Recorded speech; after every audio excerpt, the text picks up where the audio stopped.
Welcome to All Things Geekery, where we chat about those random topics like gaming, tech, and sci-fi and lore, and all the randomness in between. I'm Iogro. And I'm Victus, and it's time for a little geeky chat.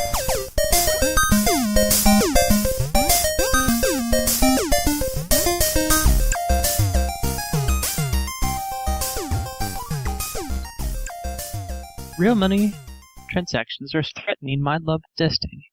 Interesting. What are you going to banter about? That's one thing I wonder about, or personally don't have any beef about, is when they include microtransactions and it's for cosmetic stuff.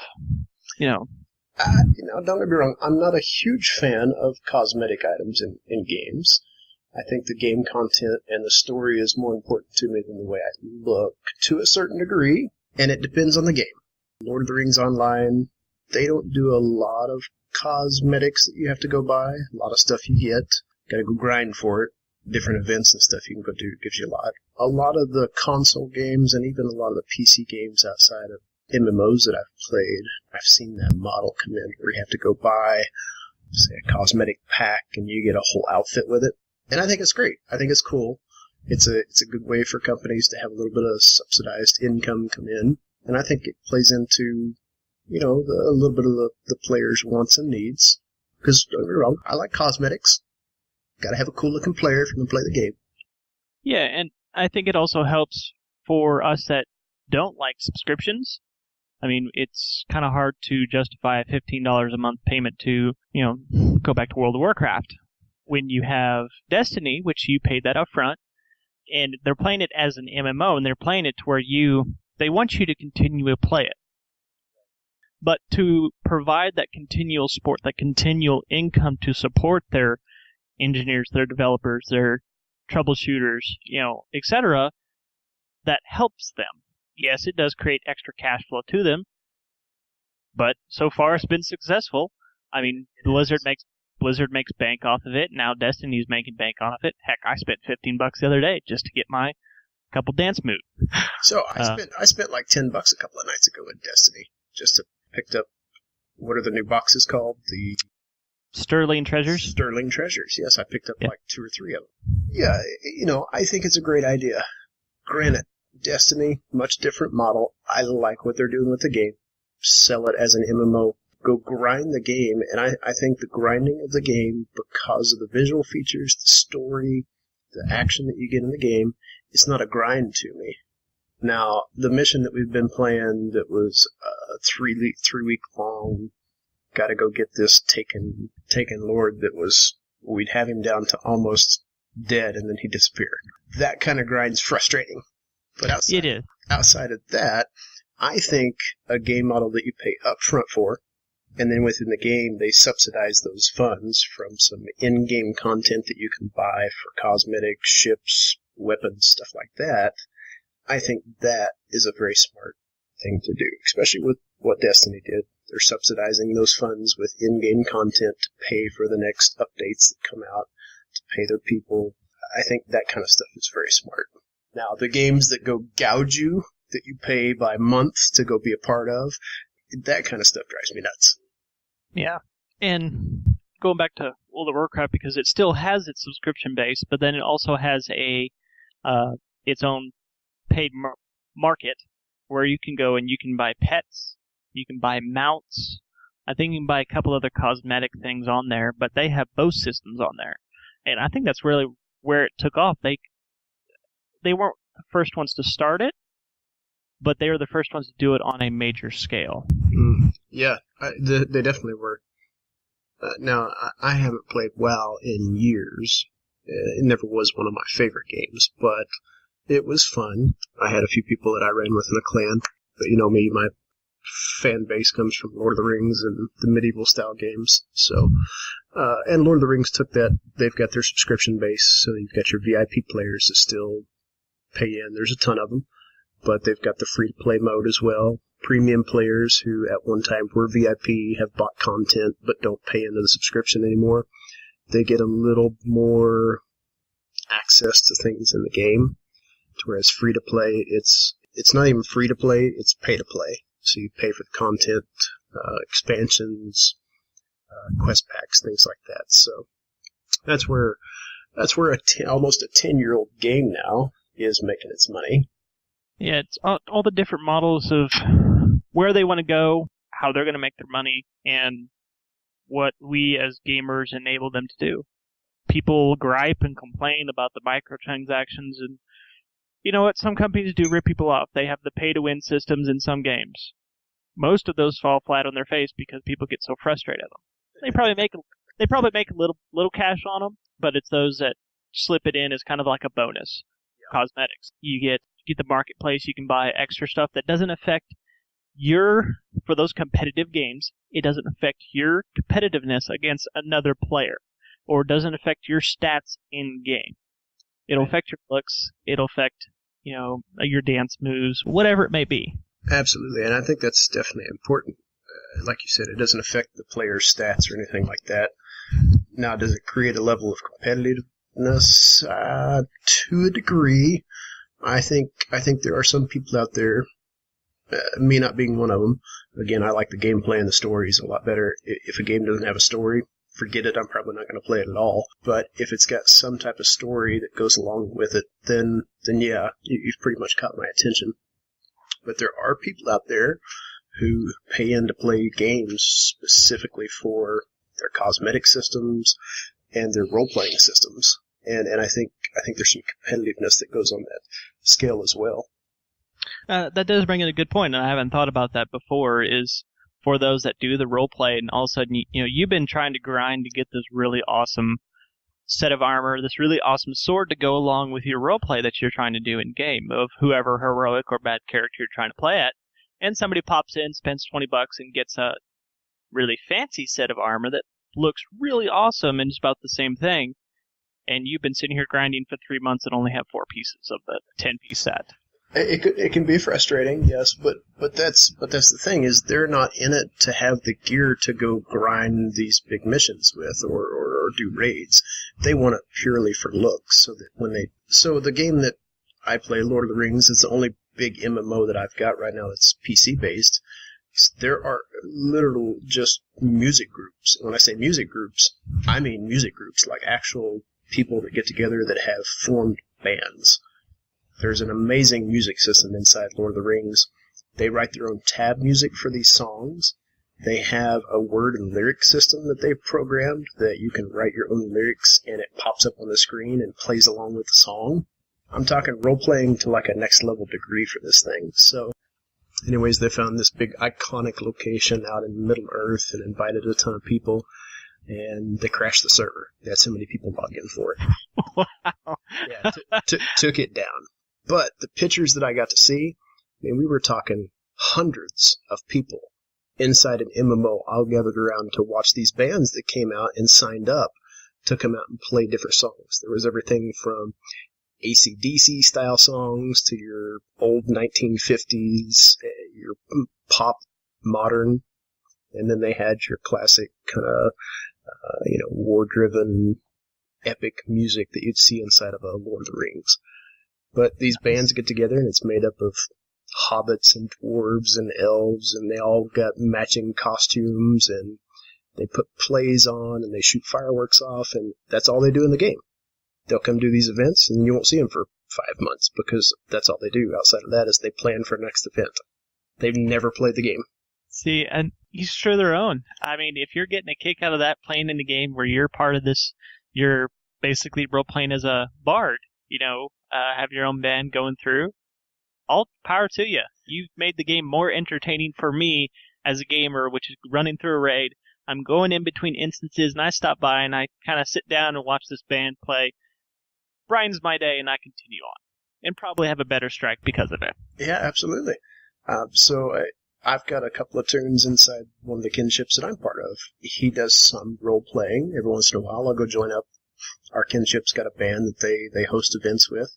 I'm not as hardcore as what these guys do. They actually do some pretty big events, so I'll go play with them every once in a while. Yeah, it's funny to watch the different communities, the way the games bring these communities up. You got your role players that actually go and act certain scenes from say, an event, they create their own scripts, they read them out, they play. They've got, your raiders. That's all they do. They get on, they go grind these big events. You've got people that are story-based. That's all they want to do is just, they want to hit the story, they want to know about it, they want to play it, they could care less about rating, they could care less about grouping. It's kind of a big community and sometimes a big family when you get in there. It's kind of neat to see some of the conversations that happen inside these clans and kinships. You stated right. I mean, sometimes it's like one big family where you get on and, I mean, they're even asking about, supporting each other personally in real life. They get into it so much. And they could be thousands of miles away and still have that connection between the group. Oh, yeah, absolutely. And I don't remember the guy's name, but he's a frequent Lord of the Rings player. These two had never met. They never got the chance to meet. It was a pretty cool story. It's out on YouTube somewhere. They met in-game. They got to do, some video chats and a couple of videos of them actually like going and doing a raid together. But they actually started a relationship with each other, but unfortunately, financially, they never had the money to come and actually see each other. Kind of a sad story. She ended up passing away. He never got to meet her. So he ended up writing a letter to the headquarters, and they had kind of a big ceremony that was actually, it took place in the game. Kins from all over the server joined in and became part of it. It was strange, but cool in the same way. Basically, every bit game out there has had its own event of some type where, somebody in real life had formed a connection either to a guild, a clan, whatever it may be, and something happened to that person or some, tragic event, whatever it may be, happened, and the developers get word of that, and they create something. Or even some monumental life decision. For example, Portal. There was a couple that the wife loved Portal. Or no, the guy loved Portal, and he was wanting to propose to his wife. Or then girlfriend. So he got a hold of the developers, asked them, if he could help. They helped him build a level in Portal, and even was able to reach out and get the voicing of GLaDOS of Portal in the game. That's awesome. For this little mini level, and he had his then girlfriend play through it at the very end in a very GLaDOS tone and terminology. He asked her to marry him. Wow. It was really cool. I think you can find it out on YouTube somewhere. Yeah, it's stories like that. This plays a lot into what we were talking about a couple of days ago, the relationships that are formed because of gaming. I don't know, I've always found that piece intriguing. Ever since, my first gaming console, all the way up through, it's created fellowship, it's created, bonding time with people, friendships, chances to go out and meet different people. So, yeah, I think a lot of people look at gaming and they say, yeah, it's bad for your brain. Well, yeah, if you sit around and play it 24/7, it becomes, a complete addiction. Of course it will. It's just like anything. But I think in instances like this, you get some friends together, you get some people that you've never known together, you go do something that's fun, have some enjoyment. I think that's probably the best part about gaming is you never know who you're going to meet, you never know what you're going to be able to talk about, what you're going to get to do. Yeah, and it goes into all gamers across the world. We all have an instant kinship with one another in that we love games, whatever it may be. Right. You're a Minecraft person? Great. You're a Dark Souls person? Great. You just like playing retro games? Fantastic. You like playing music? Great. We all love playing video games. And it's all based on, those that got us going and got us established in that. So, being established in gaming, what was the very first game you ever got to play? Oh, see, I was thinking about that this last couple weeks. What was the first game that I remember playing? And I would have to say the original Mario on the NES was the first game. Because that was the first console that I was able to play. Right. Albeit the NES broke a little bit soon after that, but that was the first game I got to play. And I wouldn't say it's the one that got me hooked. That was the one that got me introduced to the console gaming. From there, I think I took the jump right to the Super Nintendo and probably one of my favorite games of all times, The Legend of Zelda: Link to the Past. Yeah, one of the best games ever on the face of this earth. I was hard pressed to find somebody that didn't, if they played that game, didn't enjoy it. Albeit, I did not beat it at the time. I did not beat it while it was originally on the Super Nintendo, and it only took me about, 15 years later before I emulated on my computer and was like, I'm going to beat this game. I didn't beat it when I was a kid either, and like you, I didn't beat it until I got it on an emulator years ago, which is funny. I think the very first system that I ever got the chance to play on, the very first one I remember in the house, was a Commodore 64, basically an Atari, and it was Pong. A little white ball, a couple of lines on the side of the screen, it goes, boing, yeah. Boing. That was the very first video game I ever got to play. It wasn't until Mario, and I think probably the game that got me hooked was Sonic the Hedgehog. So, which Sonic are we talking about? Talking the original came out for Sega. The very first Sonic the Hedgehog that was ever created. I think I played that one. There was one I got on PC that I just kept playing and kept playing and kept playing. I'm pretty sure it was the original Sonic. It was that side-scrolling 8-bit one, wasn't it? Yeah, the original platformer. That was the very first real console game that I got to play. It was full color.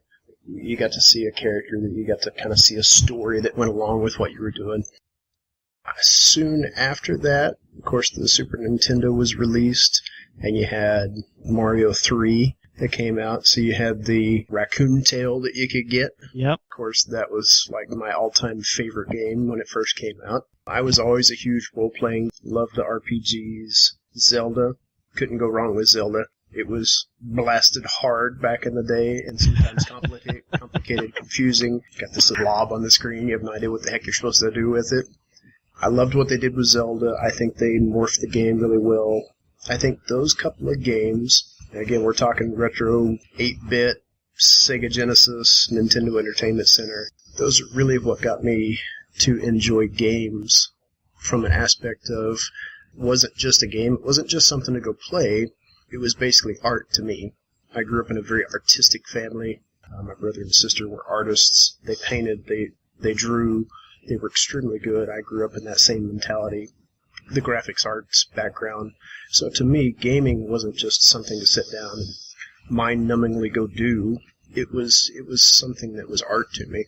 How to draw those characters, how to program, how to make that world come alive for the person that was playing it so that they could actually enjoy something that was not just fun, but they could actually enjoy on a level of story and become part of it. That's what was fun to me. Yeah, I think it didn't start until I got to, my main console was a Super Nintendo. I don't think the story part of my enjoying story of gaming had started yet, but when you talk about games like Yoshi's Island, Donkey Kong Country, and the Donkey Kong Country series, I played those so much, especially Donkey Kong Country 1 and 3. I don't think I had 2 for very long before I got rid of the Super Nintendo. But I played 1 and 3 a whole lot. And in those games, you have a collection system. Now, very early on, I had an OCD to where I have to collect everything. Completionist. So, in those games, after you get through the initial one, you can go back and you collect things to complete out the game. It's an extra challenge to it. And, playing through the Super Nintendo era, you didn't have walkthroughs, you didn't have YouTube. I even got to a point where I think it was during the N64 era that I had a folder. And it was just when we were able to get dial-up internet, I had a folder of all walkthroughs that I printed off from online. If there was a cheat code list, I had that printed off. I had it labeled by system that I had it labeled in alphabetical order. And it was a pretty thick binder. And then YouTube came out. It's like, well, I don't need that anymore. Goodbye. Another one, Mega Man X. That was another one where you can collect stuff. You make yourself... I didn't play any of the other ones before or after, but Mega Man X was the one I just played over and over and over. Especially when I figured out, you can find extra tanks. You can find extra missiles to power you up. You can do all this. And so I I popped into a map and I was all over it looking for stuff. And there was an enjoyment in that. Goes back into one game that I really wonder if I would enjoy it if it came out today, even with good graphics, updated graphics, Donkey Kong 64. Donkey Kong 64, when I think about it, my memory of it was fantastic. And even now, I can pick up the game, I can plug in an N64 controller into my computer, and I can play it, and I have a good time. But I think that's because of nostalgia. I'm reliving my childhood through the game. That's the only thing that I can remember, too. Playing games on emulators now, even playing with my kids and sitting down with the wife, we'll look at old games that we used to play like that. Got a couple of CDs. It's just a big collage of old games from the day. My kids have never seen them before, and they look at it and they're like, Dad, what is this? Oh, I've never seen this before. And, of course, me and the wife were like, oh, this is such a great game. Playing old games, for instance, Mario Kart. Mario Kart, come on. One of the best racing games ever. But sitting down and playing a game like that now, say 15 years later, you look back when you were 10, 11 years old, and I have just as much fun now because of those memories that I had when I was a kid, because I get to relive that. I think if those games were available now and I had never experienced them, I'd look at them and go, nah, never mind. This is boring. Well, yeah, go talk about Donkey Kong 64. The game has a very non-complicated story. The worlds are very colorful, they're very dynamic, but it's really one big collection fest. That's all it is. It compares right to, Super Mario 64, in that you go through Super Mario, you collect stars. Collect stars, you unlock new levels. Fight Bowser, you win the game, save the princess. Great story. It's got a ton of stuff that's fun in it. What I didn't like about the game, though, is their control system that they had. Again, we're on the edge of 3D graphics and still trying to learn how to move within that 3D world, and I just didn't enjoy it. Still Mario, still a great story, still a great character. I just didn't enjoy that version of him. Yeah, well, entering the 3D realm, it's hard. People were still trying to get a hold of the camera angles and how we were supposed to work with that. Trident of power. That was the N64 controller and having to deal with one analog stick and your C stick and how you move the camera. Same thing. Yeah, I mean, whoever used the D-pad, they kind of just sat over there, did look like a D-pad. That was it. We could go on and on about that controller. But you know what? When we had it at the time, it was awesome. Never had any bad thoughts about it until I look back, after I've handled the multiple new generation controllers, how they, they somewhat perfectly fit to your hands now, hold your hands so where they don't get tired, they're not meet together. You have dual analog technology. It's the advanced technology. The way it's advanced, of course, it's going to continue to advance as fast as the market is growing. I think the retro gaming area is never going to go away because we've got, again, that was the booming era of gaming. Not that we're not in an era where gaming is booming, but that was kind of the forefront of all these classical characters that we know today. Kids parent that these kids are playing Halo and Destiny and all these different games that we've got nowadays. Their parents played Mario and Zelda and all these others. So those are the games that have paved the way to have the technology that we get to see today. I think the best thing about retro gaming is it's exactly that. It's retro. It's like classical music. It's like classical cars. And that's the way I've always viewed it. You've got gearheads who just drool over every second of being able to see a favorite old classic car. I'm that way when it comes to an old classic game. Some of my favorites, you look at Zelda, you look at Mario. One of my favorite games of all time, GoldenEye, Nintendo 64.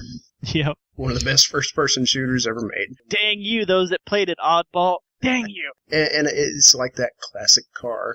You may not get to play it, you may not get to drive it very often, but when you do see it, it's a sweet experience because it brings back those memories. And, some of the fond memories that I had growing up as a kid, me and my brother, competition was through the roof. It didn't matter if we were playing games, it didn't matter if we were playing cards, if we were and anytime we were sitting playing video games, we had what we called the pumpkin chair. We had the pumpkin chair and the recliner, and we always fought over who would get which chair. We'd sit down and play Mortal Kombat when it first came out, right? So we're completely competitive.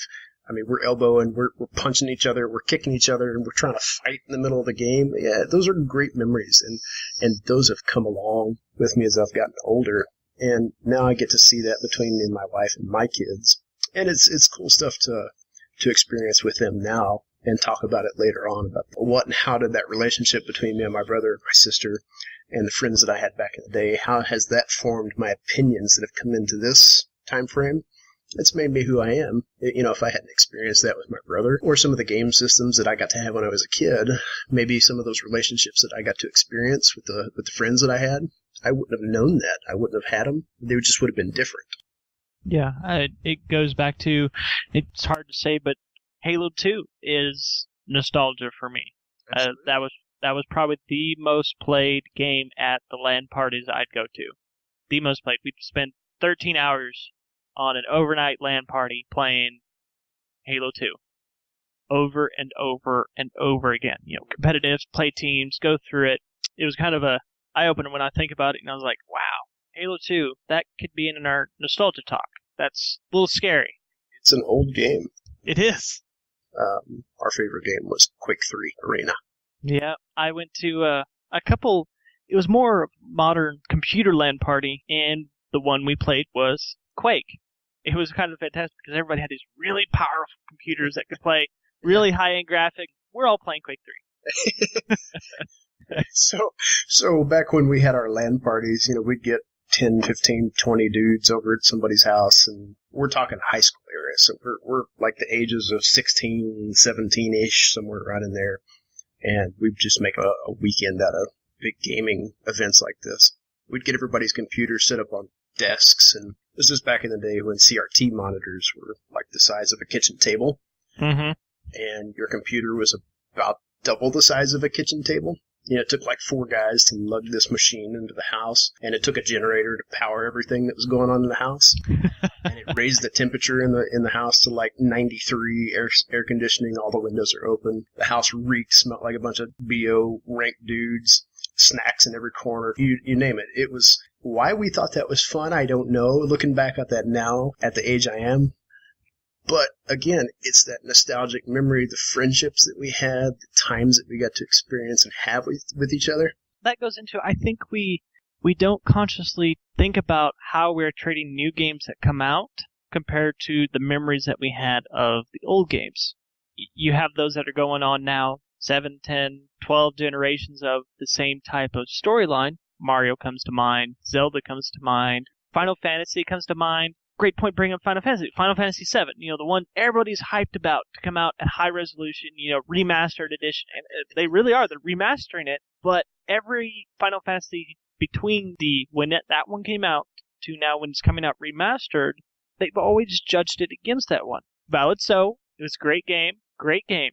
But I think some of the criticism to the others wasn't warranted because of how much memories we had of Final Fantasy 7, of your Mario games, of your Donkey Kong games, etc. And now when new games come out, by themselves, if you had no history of the game, if you put it in front of somebody that hadn't played a Donkey Kong game or Mario game or Final Fantasy game before then, would probably give it a lot higher review than those that actually had played it.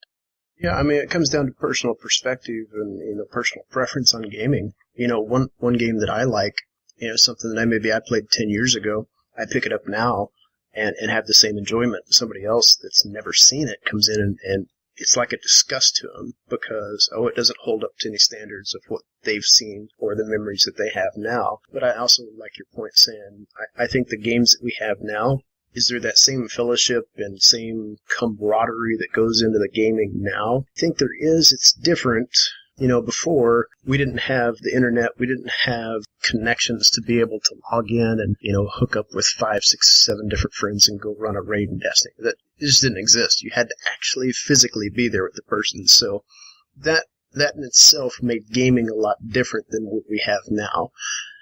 Take Mario Kart, for instance. If you wanted to go race with somebody, you had to have 3 other friends there to hook up 4 controllers and go race with them. Oh, absolutely. Yeah. Was it fun? Heck yeah, it was. You steal the other person's controller while they're going around a corner? Sure. Unplug it while they're right. Absolutely. A lot of fun. Now you're like, hey, are you online? Yeah, I'm online. You want to play a game? Sure. You have this banter over the online. It just wasn't the same. It's like holding a basketball and shooting the basketball. versus playing it on a video game. Two completely different things. Somebody who's got a love for that basketball that likes to go play may not like to play a basketball video game because it doesn't do the same thing for them. They don't physically get to hold it. Or it could be that just they either one side or the other. They're really good at playing basketball out at, they can dunk it, they can dribble it, whatever. Then they get to the game and they're just like, all right, dribble, out. But you're absolutely right. Those experiences, they're different. If you try at it and you're wanting to build that social aspect, you have to go about it differently. And in some aspects, they're stronger. I think they're stronger because of the distances that we have, using the word animosity that you have. You're talking to a person and usually you're talking about their gamer tag, but you get into it and you talk with them and you build a relationship with them before they even have to know anything about you. You talk about it, you're building the friendship with them, and all of a sudden you have a group that you're always hanging out with online, and then all of a sudden that builds into more. It runs from there, whereas beforehand you already had the friendship built, then you started the gaming. Yeah, I think, the games that we've got at hand now, like you said, having that relationship, does it help? Yes, but the social experience that we've got now from a net standpoint, you look at Twitch, you look at YouTube, you look at the big streaming companies that we've got out there, and the way gamers connect with audiences, in a way they do know them, but they don't. Yes. And personally for me, with everything that we have nowadays, the technology is fantastic, but again, I want to keep, my family, myself, and others that I know safe, so I don't give my real name. I don't give all that information. So, I use those gamer tags for a reason. But again, it's a very cool community to go out and talk and chat and have these virtual friendships with these people that maybe you'll never meet on the face of the earth as long as you live. But you can still have these day-to-day conversations or a conversation while you play this game because, one, you've got that main core belief and like in common, and that's gaming. And that's something that I give to every gamer no matter what. You're always going to have pretty much something to talk about. Whether you're a tabletop gamer, you're a video gamer, you're PC only, you can debate, you can have your own opinion, but you're going to have something to talk about. Absolutely. It really strikes me odd when you go to those people that they having a gaming conversation. You're like, oh, interesting conversation. And you make a comment about it, and they kind of snide you. It's like, okay, whatever. Didn't really want to talk about that anyway. But besides the point. Yeah. So which of your favorite games do you think has aged well? Which of my favorite games has aged well? Those that you first played when you were younger. Do they still have to be active games? No. I mean, if there's something that's online and has been discontinued, but they hold up by possibly today's standards, or if you were to go to play them, even with today's graphics, they're not breaking, they still look good. Because we have games that come out today that are still 8-bit, and everybody just rants and raves about them. My favorite game of all time is it's a RPG, so it was turn-based. It was turn-based fighting. It was a role-playing game. It was called Shining Force. Shining Force? Shining Force. And this is sad that you probably never played this. This was a very sad day. So Shining Force, I think, is probably one of the best turn-based role-playing games that has ever struck any console of this era. The story that they wrote for it, again, there's me being my story background. I gotta have the stories. They were kind of ahead of their time when they did the turn-based strategy. It was something that the Nintendo and Super Nintendo had never seen. They only made 2 of them. But they did a fantastic job of tying the story in together. And I think the game has aged to a point where it has it's It's one of those lesser-known titles, but the fan base that did play it and loved the game, they kind of hold it as the creme de la creme of games, and I think that's probably why it's held up so well. Yeah, it goes in line with... I've seen those games that are the kind of top-down RPGs, role-play games, bring up Zelda, you bring up Chrono Trigger, you bring up Shining Force. Those type of games, when they've worked out the mechanics like they have, where it's pretty seamless, and even in the time, it was very great. Great soundtrack. They included a great story. Because they've done the 8-bit so well, they've aged very well. Even when you go back and play them today, they could probably be remastered in that they increase the resolution of everything on screen and still keep that 8-bit aspect. Man, that company would make bank right now. Dude, if they were to release it. I would go nuts if they released a Shining Force and remastered it right now. Nobody would see. I would just take like all my vacation and just sit down and be like, look, this is what I'm doing right now. This is important stuff. This is life and death. I need to do this. I'm reliving childhood, all right? Nothing else is important. So I'm a bit biased when it comes to that statement about that game, though. Now, if I was to just give a generalized statement about a game that I think has aged the best, in my opinion, Ninja Gaiden. Ah, yes. Can't beat Ryu. I'm sorry. He is the famous of famous ninjas. He's a ninja. Come on, what else beats a ninja? Nothing. Yeah. So, yeah, I think that game, it kind of precedes itself. The old games were extremely hard. The new games that they made were bonkers insane hard. I mean, to the point of frustration. I think that's a little bit detriment to that series. They did make the games a tad bit complicated for people that have probably never played them from an old standpoint before. And I think that probably ruined some of the nostalgia feel for some of the oldies that liked that game series. But overall, I think the game has held up very well. Yeah, I would agree with that point. And bring up another point that I think helped us back then that is not helping us now is that older games, they didn't have an easy mode. You had the game. You had the game, and you were stuck with it, and you played through it. You didn't have to go, oh, this is hard, so I'm going to drop down the difficulty for this mission or so. We're going to do, like, light level 220 tonight. We're not going to do level 3. Yeah, you didn't have none of that. No.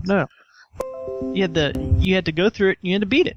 If you couldn't beat it, well, that's on you. You either had, like I had to do sometimes on the original games, like, I could not beat this level for the life of me. So I had a friend over, he's like, yeah, all you gotta do is do this. And I handed him the controller, and he beat it for me.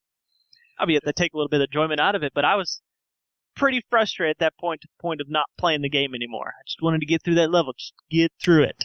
That's one of those moments where you look at the screen and you turn the game system off and you refuse to play it any longer. Yes. Yeah. I need to get rid of this system. We're going to sell it. Games are no longer fun. And then somebody who's better at it comes along and they're like, what's so hard about this? They're like, doot, done. Yep. I had several of those moments, and it'd be those times where you just, you've been frustrated for days trying to beat them. One of them I remember specifically, there was a certain race in Diddy Kong Racing N64, could not beat it. It was like a timed race or something. I could not get in first place. Over and over and over. So I stopped playing it. I didn't play that game for several months. And I got sick one day, so I stayed home from school, and I was like, what the heck? Gonna try it again. Beat it first time. It's like, really? One of the most frustrating gaming moments ever of gaming history for me, Earthworm Jim. Yes.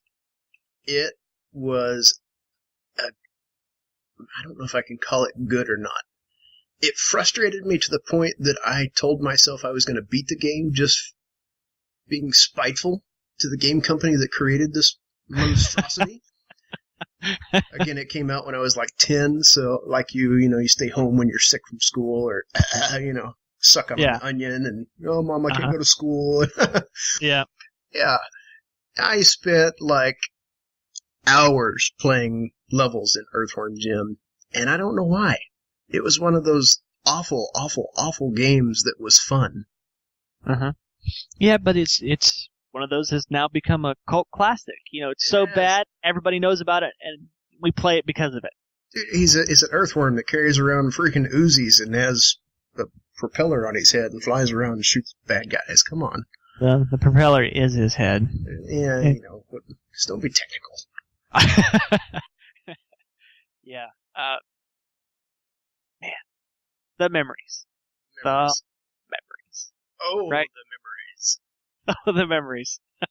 Speaking of the memories, since we're talking about retro gaming, I did a little research and looked up some old gaming systems. Like, old beyond old.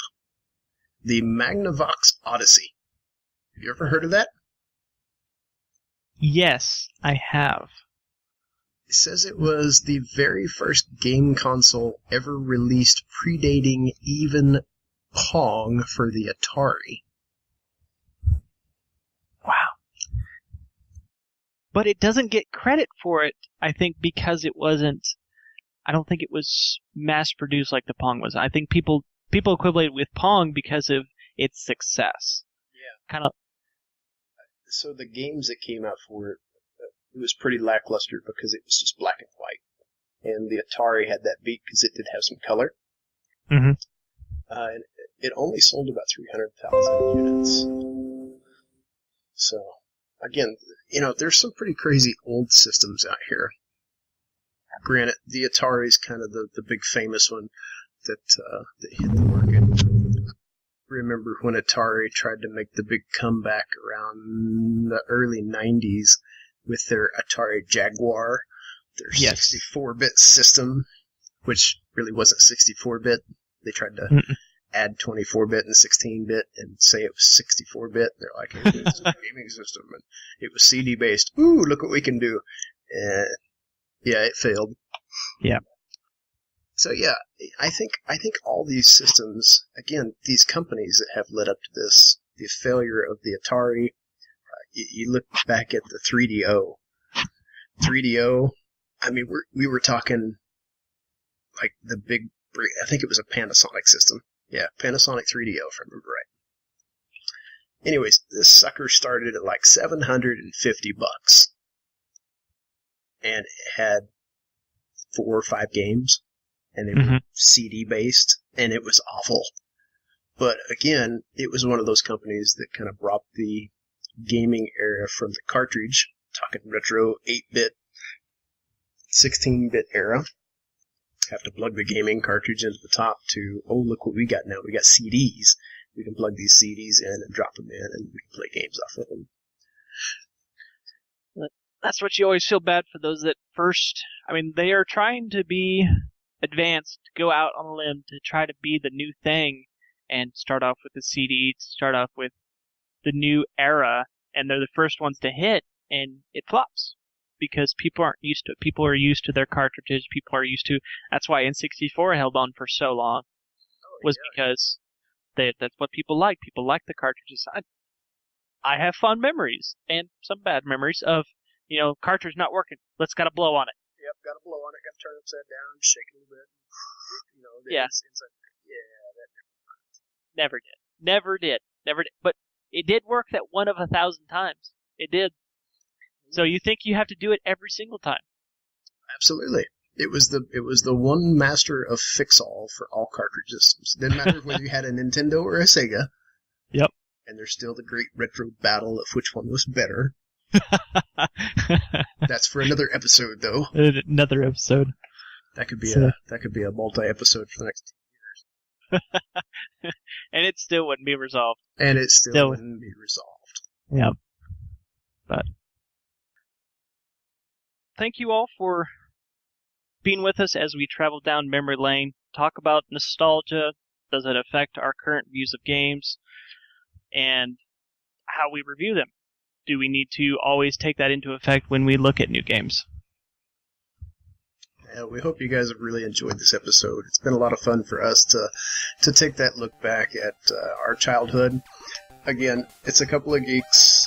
We've been able to enjoy our time as friends, and we hope to continue making these episodes better and better each time we get together.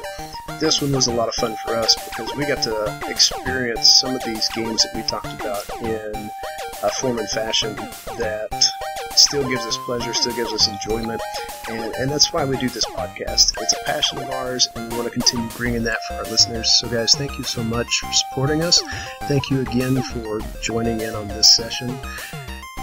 Thumbs up, give us a like, follow us on Twitter. We post every day. Some like to retweet a lot more than others, but anyway, thanks guys for listening. Peace out.